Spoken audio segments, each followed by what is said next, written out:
Hey there, science enthusiasts! Ever wondered what happens if you touch antimatter?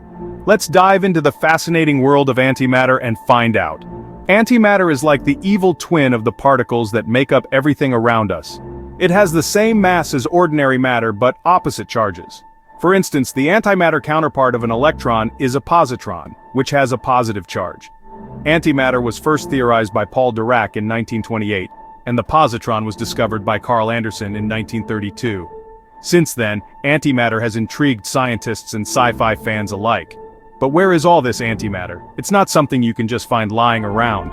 Antimatter is produced in tiny amounts during high-energy processes, like in particle accelerators or cosmic rays hitting the Earth's atmosphere.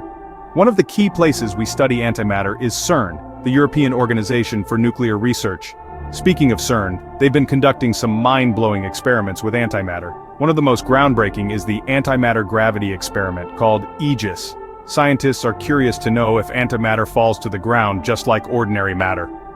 Spoiler alert, it does. Antimatter is affected by gravity in the same way as regular matter. Now, let's talk about the cost. Antimatter isn't just rare, it's incredibly expensive. To produce just 1 gram of antimatter, it would cost around $62.5 trillion. Yes, you heard that right. That's because creating and storing antimatter requires super high-tech equipment and a ton of energy. How is antimatter made? Well, it's not like baking cookies. It involves smashing particles together at near light speed in a particle accelerator. When these particles collide, they produce a variety of subatomic particles, including antimatter. Is antimatter dangerous? Oh, absolutely. When antimatter comes into contact with matter, they annihilate each other, releasing a massive amount of energy. Imagine a tiny speck of antimatter hitting a speck of matter. Boom! The energy released would be equivalent to a small nuclear explosion. And what happens if you touch antimatter? If a piece of antimatter were to touch your skin, it would instantly annihilate the matter it came into contact with. This means a violent release of energy, which would be catastrophic.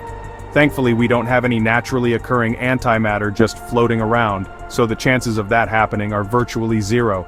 To sum it up, antimatter is a fascinating and dangerous substance with incredible potential for scientific research.